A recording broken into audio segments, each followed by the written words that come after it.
Okay, as you can see, we just measured the pole to see it was the right height, and always make sure the angle is correct for the height.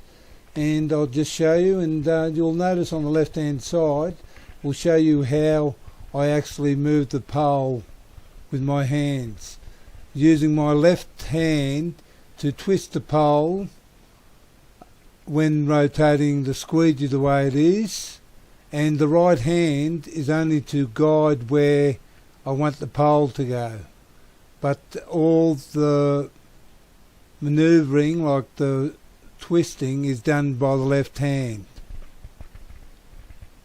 Right, we'll just scrub this. Just keep an eye on how I'm twisting my left hand